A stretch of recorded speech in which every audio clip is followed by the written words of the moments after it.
வணக்கம். மூன் செய்திகளுக்காக அன்பரசி. இன்றைய முதன்மை செய்திகள்.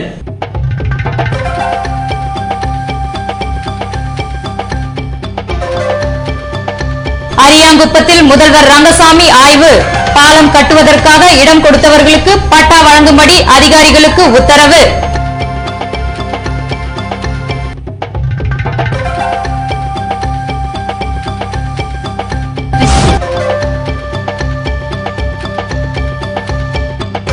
புதுவை துணைநிலை ஆளுநர் இக்பால் சிங் பதவி விலக மத்திய அரசு அறிவுறுத்தவில்லை.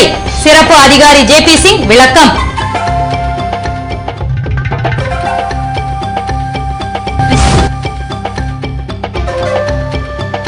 ஹோட்டல் பார் அதிகாரிகளுடன் சீனியர் எஸ்பி ஆலோசனை. கொலை கொள்ளை அதிகரிப்பை தடுக்க காவல்துறையுடன் ஒத்துழைக்க யோசனை. இனி விரிவான செய்திகள். அரியாங்குப்பம் பாலம் கட்டும் பணிக்காக இடத்தை காலி செய்த அருந்ததி நகர் மக்களுக்கு ஒதுக்கப்பட்ட மாற்று இடத்தை ரங்கசாமி ஆய்வு செய்தார். புதுவை அருகே உள்ள அரியாங்குப்பம் புதிய பாலம் கட்டும் பணிக்காக அருந்ததி நகரில் நில ஆர்ஜிதம் செய்யப்பட்டதால் 100க்கும் மேற்பட்ட குடிசைகளை காலி செய்ய அரசு உத்தரவிட்டது. இதனை அடுத்து அவர்களுக்கு நோனாங்குப்பம் பாலம் அருகே மாற்று இடம் ஒதுக்கப்பட்டது. இந்த இடத்தை முதல்வர் ரங்கசாமி, சபாநாயகர் சபாபதி, அமைச்சர் பன்னீர்செல்வம், என்ஆர் காங்கிரஸ் பொதுச் செயலாளர் பாலன், வழக்கறிஞர் பக்தவச்சலம் மற்றும் அதிகாரிகள் பார்வையிட்டனர். இதன் பின்னர் காமராஜர் பிறந்த நாளுக்குள் சம்பந்தப்பட்டவர்களுக்கு பட்டா வழங்க முதல்வர் உத்தரவிட்டார். இதனைத் தொடர்ந்து பாரதியார் பல்கலைக்கூடத்திற்கு சென்ற முதல்வர் ரங்கசாமி அங்கிருந்த பாரதியார் மணிமண்டபத்தை பார்வையிட்டார்.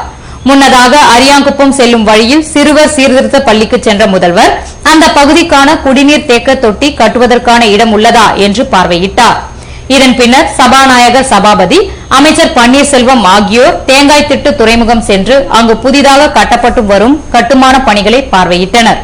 அப்போது அங்கிருந்த மீனவ பிரதிநிதிகள் துறைமுக மேடையை நீட்டிப்பு செய்ய வேண்டும் எனவும் முகத்வாரத்தை ஆழப்படுத்தவும் வலியுறுத்தினர். இதற்கு அமைச்சர் முதல்வருடன் கலந்து பேசி நடவடிக்கை எடுப்பதாக உறுதியளித்தார். புதுவை துணைநிலை ஆளுநர் இக்பால் சிங் பதவி விலகும்படி மத்திய அரசு அறிவுறுத்தவில்லை என மறுப்பு தெரிவிக்கப்பட்டுள்ளது. வெளிநாட்டு வங்கிகளில் 35,000 கோடி கருப்பு பணத்தை பதுக்கி வைத்திருப்பதாக புனேவைச் சேர்ந்த ஹசன் அலி என்பவரை அமலாக்க பிரிவினர் கைது செய்தனர். ஹசன் அலி போலி முகவரி கொடுத்து பாஸ்போர்ட் வாங்கியதில் புதுவை துணைநிலை ஆளுநர் இக்பால் சிங்கிற்கு தொடர்பிருப்பதாக அமலாக்கத்துறை அதிகாரிகள் துணைநிலை ஆளுநரிடம் பல கட்டமாக விசாரணை மேற்கொண்டனர். இந்நிலையில் துணைநிலை ஆளுநர் இக்பால் சிங் பதவி விலகும்படி மத்திய அரசு அறிவுறுத்தி இருப்பதாக செய்திகள் வெளியாகின. ஆனால் இதனை ஆளுநர் அலுவலகம் மறுத்துள்ளது. ஆளுநரின் சிறப்பு அதிகாரி ஜே.பி. சிங் வெளியிட்டுள்ள செய்திக்குறிப்பில் மத்திய அரசிடமிருந்து எந்தவொரு அறிவுறுத்தலையும் ஆளுநர் பெறவில்லை என்று தெரிவித்துள்ளார். புதுவையில் கொலை கொள்ளையை தடுக்க ஹோட்டல் மற்றும் பார் அதிபர்களுடன் சீனியர் எஸ்பி சந்திரன் ஆலோசனை நடத்தினார். புதுவையில் கொலை கொள்ளை சம்பவங்கள் அதிகரித்து வருவதை தடுக்க காவல்துறை பல்வேறு முன்னெச்சரிக்கை நடவடிக்கையை மேற்கொண்டுள்ளது. இதன் ஒரு பகுதியாக ஹோட்டல் உரிமையாளர்கள், லாட்ஜ் நிர்வாகிகள், மதுபான கடை உரிமையாளர்களுடன் காவல்துறையினர் கலந்துரையாடல் கூட்டத்தை வியாழக்கிழமை நடத்தினர். இதற்கு சீனியர் எஸ்பி சந்திரன் தலைமை தாங்க வடக்கு எஸ்பி சிவதாசன், இன்ஸ்பெக்டர்கள் அங்கப்பன், ரகுநாயகம், ரங்கநாதன் மற்றும் சப் இன்ஸ்பெக்டர்கள், லாட்ஜ், ஹோட்டல், பார் உரிமையாளர்கள் கலந்து கொண்டனர். கூட்டத்தில் குற்றங்களை தடுக்க வேண்டிய வழிமுறைகள் குறித்து விவாதிக்கப்பட்டது. ஹோட்டல், லாட்ஜ்களில் கேமராக்களை பொருத்துதல், சந்தேக நபர்கள் குறித்து காவல்துறைக்கு தகவல் கொடுத்தல் உள்ளிட்டவை குறித்து ஆலோசனை மேற்கொள்ளப்பட்டது. புதுவையில் சாதி வாரியான கணக்கெடுப்பு நடத்தும் அதிகாரிகளுக்கான பயிற்சி பட்டறையை ஆட்சியர் ராகேஷ் சந்திரா துவக்கி வைத்தார். இந்திய அரசு அறிவுறுத்தலின்படி சமூக பொருளாதார மற்றும் சாதி வாரியான கணக்கெடுப்பு புதுவை யூனியன் பிரதேசத்தில் வருகிற 18ஆம் தேதி முதல் 40 நாட்களுக்கு நடைபெறவிருக்கிறது. இதற்கான மாவட்ட கணக்கெடுப்பு அதிகாரிகள் கள அளவில் பணி செய்ய பொறுப்பு அதிகாரிகள் நியமிக்கப்பட்டுள்ளனர். இவர்களுக்கான பயிற்சி பட்டறை 2 தினங்கள் நடைபெறுகிறது. இதனை மாவட்ட ஆட்சியர் ராகேஷ் சந்திரா துவக்கி வைக்க இதில் துணை ஆட்சியர் ஜவஹர், தாசில்தார்கள் ரமேஷ், ஜெயக்குமார் மற்றும் அதிகாரிகள் கலந்து கொண்டனர். புதுவை ஆசீர்வதிக்கப்பட்ட அன்னை தெரசா பள்ளியில் 2 வாரங்களாக நடைபெற்ற தொடர் தொழில்நுட்ப கருத்தரங்கில் பயிற்சி முடித்த மாணவர்களுக்கு சான்றிதழ்கள் வழங்கப்பட்டன. புதுவை சையன் தாலாஜி வாலண்டியர் தொண்டு நிறுவனம் சார்பில் இலவச தொடர் தொழில்நுட்ப கருத்தரங்கம் நயினார் மண்டபத்தில் உள்ள ஆசீர்வதிக்கப்பட்ட அன்னை தெரசா மேல்நிலைப் பள்ளியில் 2 வாரங்கள் நடைபெற்றது. இதில் சையன் தாலாஜி நிறுவனர் ரோன் குபாடுவின் கற்றல் தொழில்நுட்ப புத்தகத்தை அடிப்படையாக கொண்டு தன்னார்வலர் எலோதி மேற்பார்வையில் நடத்தப்பட்ட கருத்தரங்கில் 6ஆம் வகுப்பு முதல் 11ஆம் வகுப்பு வரையிலான 600 மாணவ மாணவிகள் கலந்து கொண்டனர். இதனைத் தொடர்ந்து வியாழக்கிழமை நடைபெற்ற நிறைவு விழாவில் பயிற்சி முடித்த மாணவ மாணவிகளுக்கு சான்றிதழ்களை பள்ளி முதல்வர் பால்ராஜ்குமார் வழங்கி பாராட்டினார்.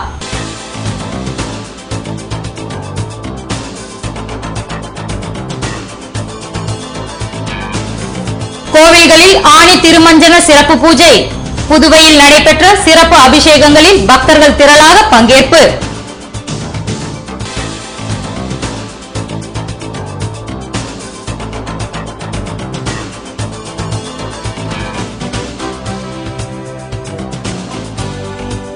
முதல்வர் ரங்கசாமியை விமர்சனம் செய்தால் கடந்த ஆட்சியின் ஊழலை அம்பலப்படுத்துவோம்.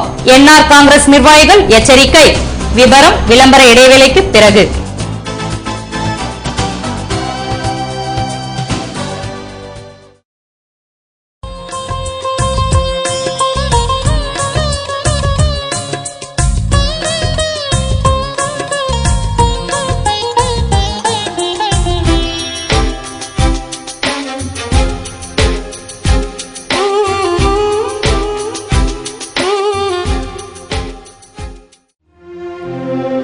In a world of opportunities, some have a vision and some deliver it. Mass Institute of Hotel Management.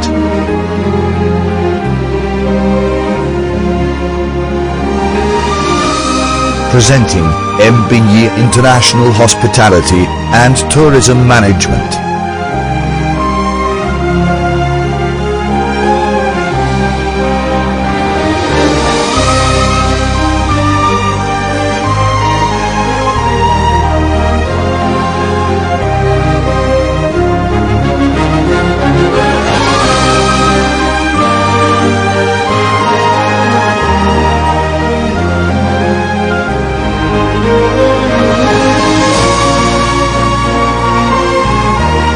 Mass Institute of Hotel Management, a unit of Sabari Educational Society.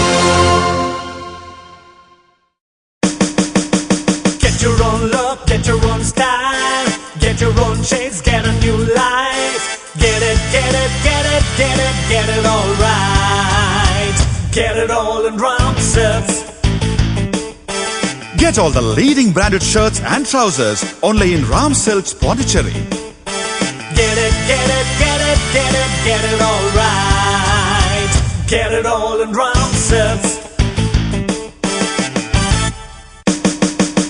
Get your own look, get your own style, get your own shades, get a new life. Get it, get it, get it, get it, get it all right. Get it all in Ramsilks. Get all the leading branded shirts and trousers only in Ramsilks, Pondicherry. Get it, get it, get it, get it, get it all right. Get it all in Ramsilks.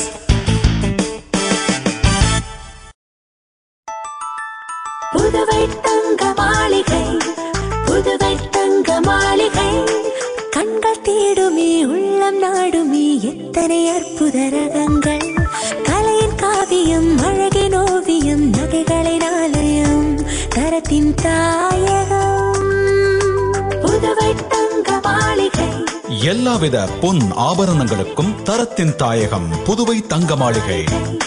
Puduvai Puduvai தங்க மாளிகை, புதுவை தங்க மாளிகை. கண்கள் தேடுமே உள்ளம் நாடுமே எத்தனை அற்புத ரகங்கள். கலையின் காவியம் அழகின் ஓவியம் நகைகளின் ஆலயம் தரத்தின் தாயகம். புதுவை தங்க மாளிகை. எல்லாவித பொன் ஆபரணங்களுக்கும் தரத்தின் தாயகம் புதுவை தங்க மாளிகை. புதுவை தங்க மாளிகை.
செய்திகள் தொடர்கின்றன. புதுவை ஜீவா நகரில் AITUC ஆட்டோ சங்க பெயர் பலகையை மாநில தலைவர் விஸ்வநாதன் திறந்து வைத்தார். புதுவை ஜீவா நகரில் AITUC ஆட்டோ சங்க கொடியேற்று விழா மற்றும் பெயர் பலகை திறப்பு விழா நிகழ்ச்சி வியாழக்கிழமை காலை நடைபெற்றது. சங்க தலைவர் பாண்டியன் தலைமை தாங்க AITUC மாநில தலைவர் விஸ்வநாதன் சங்க பெயர் பலகையை திறந்து வைத்தார்.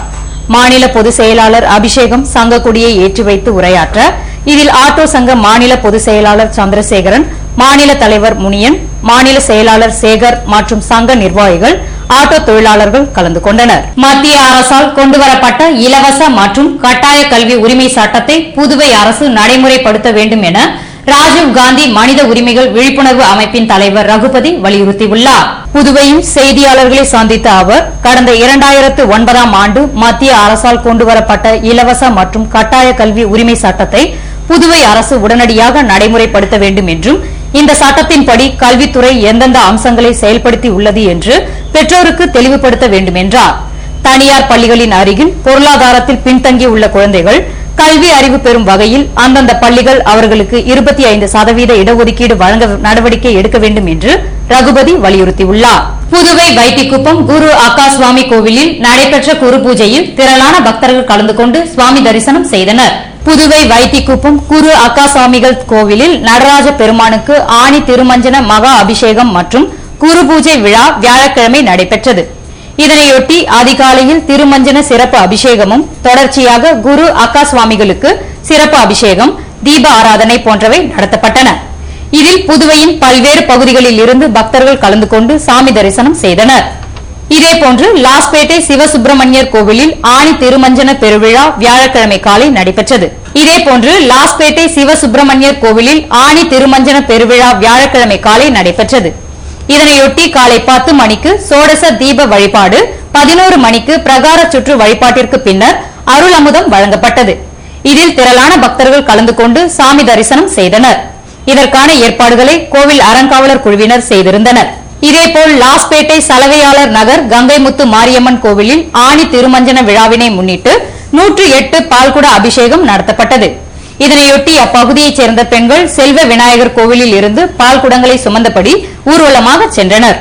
இதில் கோவில் நிர்வாக குழுவினர் மற்றும் பக்தர்கள் கலந்து கொண்டனர். புதுவை முதல்வர் ரங்கசாமி மீதான விமர்சனத்தை நிறுத்திக் கொள்ளாவிட்டால் வைத்திலிங்கம் ஆட்சி செய்த 2.5 ஆண்டு காலத்தில் நடைபெற்ற ஊழலை ஆதாரத்துடன் சிபிஐக்கு தெரியப்படுத்துவோம் என்று வில்லியனூர் தொகுதி என்ஆர் காங்கிரஸ் நிர்வாகிகள் எச்சரித்துள்ளனர். புதுவையில் செய்தியாளர்களை சந்தித்த அவர்கள், சட்டமன்ற தேர்தலில் ஏற்பட்ட தோல்வியை ஏற்றுக்கொள்ள முடியாமல் முன்னாள் முதல்வர் வைத்திலிங்கமும் முன்னாள் அமைச்சர் நமச்சிவாயமும் முதல்வர் ரங்கசாமியை பற்றி தவறாக பேசியுள்ளனர் என்றும், இதுபோன்ற பேச்சினை அவர்கள் நிறுத்திக் கொள்ளாவிட்டால் வைத்திலிங்கம் ஆட்சி செய்த 2.5 ஆண்டு கால ஆட்சியில் நடைபெற்ற ஊழலை ஆதாரத்துடன் சிபிஐக்கு தெரியப்படுத்துவோம் என்றனர். கடந்த ஆட்சியின் போது பாசிக்கில் பணியமர்த்தப்பட்ட 939 பேர் வேலை நீக்கம் செய்யப்பட்டதை சுட்டிக்காட்டிய என்ஆர் காங்கிரஸ் நிர்வாகிகள், ஆனால் அவர்கள் இதனையெல்லாம் மறைத்து உண்மைக்கு புறம்பாக பேசி வருவதாகவும், மக்களை ஏமாற்றும் இதுபோன்ற செயல்களில் மீண்டும் ஈடுபட்டால் மக்களை திரட்டி போராட்டம் நடத்துவோம் என்று எச்சரித்தனர். புதுவை மணிமேகலை பள்ளியில் நடைபெற்ற விழிப்புணர்வு நிகழ்ச்சியில் மாணவிகள் கலந்து கொண்டனர். புதுவை குயவர்பாளையம் மணிமேகலை அரசு பெண்கள் மேல்நிலைப் பள்ளியில் பெண்களுக்கான விழிப்புணர்வு நிகழ்ச்சி வியாழக்கிழமை காலை நடைபெற்றது. பள்ளி முதல்வர் சுமதி துவக்கி வைக்க, இதில் மகளிர் காவல் நிலைய ஆய்வாளர் அஞ்சம்மாள் கலந்து கொண்டு மாணவியரின் விழிப்புணர்வு, கற்கும் காலங்களில் ஏற்படும் மன சிதறல்களை அகற்றுவது தொடர்பாக உரையாற்றினார். இதில் பள்ளி மாணவிகள் கலந்து கொண்டு தங்கள் சந்தேகங்களுக்கு விளக்கம் பெற்றனர். விளம்பர இடைவேளைக்கு பிறகு செய்திகள் தொடரும்.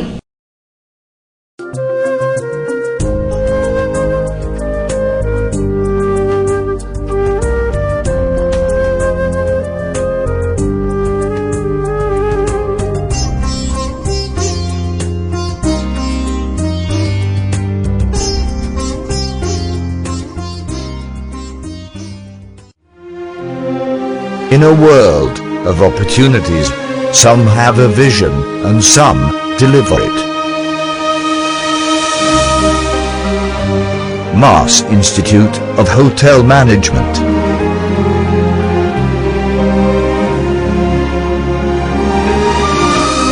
Presenting MBE International Hospitality and Tourism Management.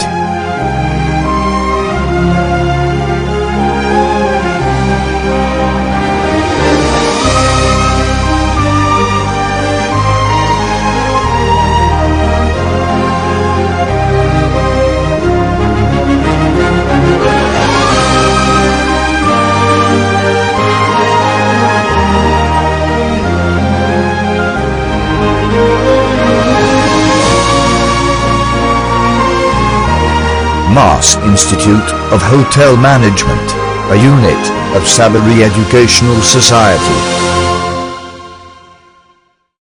அனைத்து வசதிகளையும் உள்ளடக்கிய புதுவையின் paramedical institute Mahalakshmi institute of paramedical sciences. படிச்சு முடிச்சது எல்லாரும் என்ன எதிர்பார்க்கறாங்க? நல்ல வேலை. நல்ல வேலை வேணும்னா படிப்பு மட்டும் இல்லாம கம்ப்யூட்டர் தெரிஞ்சிருக்கணும், இங்கிலீஷ் நல்லா பேச தெரிஞ்சிருக்கணும். இந்த ரெண்டையும் நாங்க எங்க ஸ்டூடெண்ட்ஸ்க்கு ஃப்ரீயா சொல்லி தரோம். Courses offered DMLT, DNA, DODT, DRA. கல்வி தகுதி 10ஆம் வகுப்பு மற்றும் 12ஆம் வகுப்பு தேறியவர்கள் தவறியவர்கள். 12ஆம் வகுப்பு தவறியவர்களிடம் சிறந்த கவனம் செலுத்துவதால் அவர்களின் வெற்றிக்கு நாங்கள் உத்தரவாதம். நான் +2 ஃபெயில் ஆயிருந்தேன். இங்க வந்ததனால நான் +2 பாஸ் ஆயிட்டேன். லேப் டெக்னீஷியன் பண்ணிருக்கேன். அது இல்லாம தன்னம்பிக்கையோட இருக்கேன். எமது நிறுவனத்தின் சிறப்பம்சங்கள் அனுபவமிக்க ஆசிரியர்கள், சிறந்த மருத்துவமனைகள், நர்சிங் ஹோம்கள் மற்றும் சிறந்த ரத்த பரிசோதனை கூடங்களில் செய்முறை பயிற்சி வகுப்புகள். புதுவையிலேயே மிக குறைந்த கட்டணம், லேபுடன் கூடிய சிறந்த பயிற்சி வகுப்புகள், free computer training and spoken English.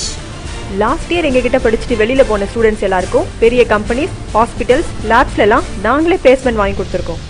Mahalakshmi institute of paramedical sciences, எண் 253, லெனின் வீதி, மணிமேகலை பள்ளி அருகில், கொசப்பாளையம், புதுச்சேரி. நம்பிக்கையோட வாங்க, உங்களை தன்னம்பிக்கையோட நாங்க அனுப்புறோம். மயங்கினேனே மயங்கினேனே மயங்கினேனே ஓ மயங்கினேனே, அழகான தங்கம் இதுவென்று, அதற்கான தருணம் இதுவென்று மயங்கினேனே. ராம் தங்க நகை மாளிகை, புதுச்சேரி.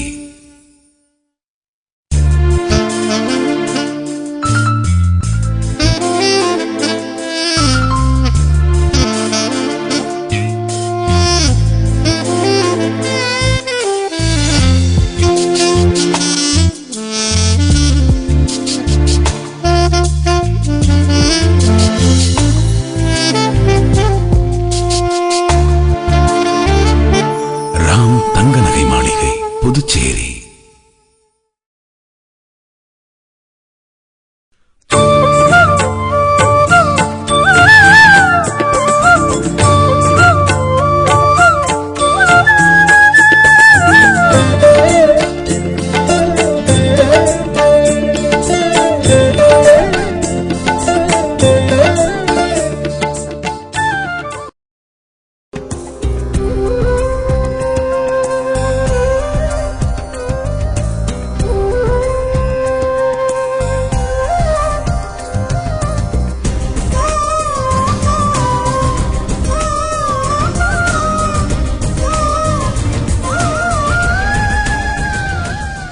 செய்திகள் தொடர்கின்றன. புதுவையில் கடந்த ஆண்டில் 6 பேர் கிட்னி மாற்று அறுவை சிகிச்சை செய்து கொண்டுள்ளதாக சென்னை ராமச்சந்திரா மருத்துவமனையின் டாக்டர்கள் தெரிவித்துள்ளனர். புதுவையில் செய்தியாளர்களை சந்தித்த சென்னை ராமச்சந்திரா மருத்துவமனை டாக்டர்கள் ராஜசேகரன், வரதராஜுலு ஆகியோர் புதுவை மாநிலத்தில் 300 பேர் கிட்னி டயாலிசிஸ் சிகிச்சை மேற்கொண்டுள்ளதுடன் இவர்கள் தங்கள் சிகிச்சைக்காக ஆண்டுதோறும் 2.5 கோடியை செலவிடுவதாக தெரிவித்தனர். சென்னை ராமச்சந்திரா மருத்துவமனை மாற்று அறுவை சிகிச்சையை செய்து வருகிறது என்ற டாக்டர்கள் கடந்த ஆண்டில் மட்டும் புதுவையைச் சேர்ந்த 6 பேர் கிட்னி மாற்று அறுவை சிகிச்சை மேற்கொண்டுள்ளதாகவும் ஜூலை 9ஆம் தேதி புசி வீதியில் அமைந்துள்ள SRMC தகவல் மையத்தில் கிட்னி பாதிப்புக்கு உள்ளானவர்களுக்கு இலவச மருத்துவ முகாம் நடக்கவிருப்பதாக தெரிவித்தனர். புதுவை அரசு ஊழியர் வீட்டில் விநாயகர் உருவத்தில் உள்ள அதிசய மாங்காயை அப்பகுதியைச் சேர்ந்த மக்கள் ஆச்சரியத்துடன் பார்த்து வருகின்றனர். புதுவை லாஸ்பேட்டை ஏர்போர்ட் சாலையில் உள்ள அரசு குடியிருப்பில் வசித்து வருபவர் ராஜு. இவரது வீட்டின் பக்கவாட்டில் உள்ள மாமரத்தில் இருந்து புதன்கிழமை அன்று காலை தம்பதியர் இருவரும் மாங்காய் பறித்துள்ளனர். இதில் ஒரு மாங்காய் யானை தலை வடிவில் விநாயகர் உருவம் பொருந்தியதாக காணப்பட்டது. இதனை அறிந்த அப்பகுதி மக்கள் ராஜுவின் வீட்டிற்கு சென்று அதிசய மாங்காயினை கண்டு ஆச்சரியமடைந்தனர். இதனை திருநீரில் பாடம் செய்து சாமி பூஜை அறையில் வைத்து வழிபடப் போவதாக ராஜு தெரிவித்தார். எங்கள் வீட்டில் ஒரு மாமரம் இருந்தது, அந்த மாமரத்தில் வந்து சில காய்கள் காய்ச்சிருந்தது. அதில் ஒரு காய் கீழே விழுந்திருந்தது. அதை பார்க்கும்போது எங்களுக்கு ரொம்ப ஆச்சரியமா இருந்துச்சு. அது விநாயகர் உருவத்தில் இருந்தது. அதனால சரி அதை வந்து மக்களுக்கு பயன்படுவதை எல்லாத்தையும் காட்டினேன். அவங்க என்ன செஞ்சாங்க, இது வந்து விநாயகருங்க, உங்கள் வீட்டுக்கு விநாயகர் வந்துருக்குறாங்க, நீங்கள் வந்து வாழ்க்கையில் நல்லா சுபிட்சமாக இருப்பீங்க அப்படின்னு சொன்னாங்க. அதை வந்து எல்லாருக்கும் தெரியணுங்கிறதுனால ஒரே காரணத்தினால தான் இதை உங்களுக்கு நான் வந்து தெரியப்படுத்துகிறேன். இதை கொண்டு போய் பூஜை அறையில் வச்சு பூஜை செஞ்சுட்டு இருக்கிறேன்.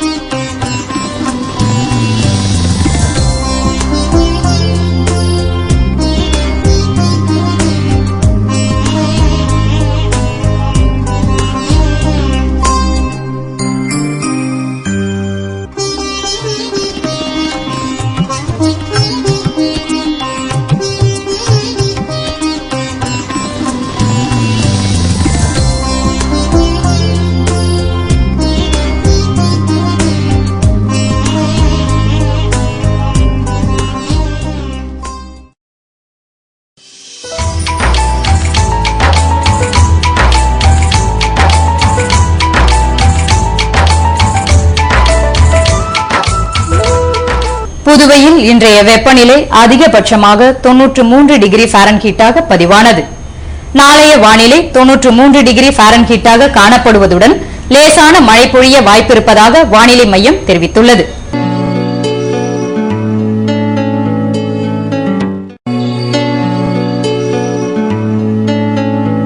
புதுவை கடற்கரையிலிருந்து சுமார் 50 கிலோமீட்டர் தூரம் வரை இன்று 5 அடியாக காணப்பட்ட கடலலை உயரம் நாளையும் 5 அடியாகவே காணப்படும் என்றும், தென்கிழக்கு திசையிலிருந்து 20 கிலோமீட்டர் வேகத்திற்கு காற்று வீசும் என்று சென்னை வானிலை மையம் தெரிவித்துள்ளது.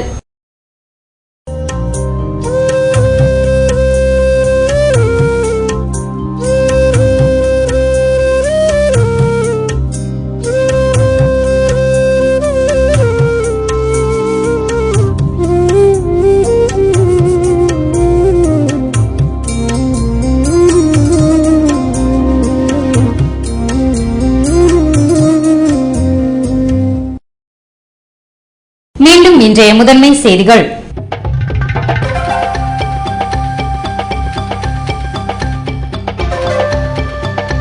அரியாங்குப்பத்தில் முதல்வர் ரங்கசாமி ஆய்வு. பாலம் கட்டுவதற்காக இடம் கொடுத்தவர்களுக்கு பட்டா வழங்கும்படி அதிகாரிகளுக்கு உத்தரவு.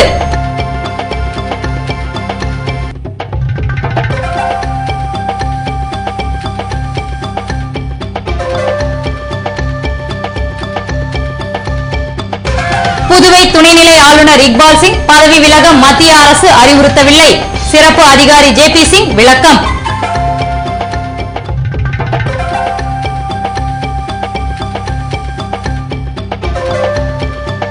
ஹோட்டல் பார் அதிகாரிகளுடன் சீனியர் எஸ்பி ஆலோசனை. கொலை கொள்ளை அதிகரிப்பை தடுக்க காவல்துறையுடன் ஒத்துழைக்க யோசனை. இத்துடன் செய்திகள் நிறைவடைகின்றன. வணக்கம்.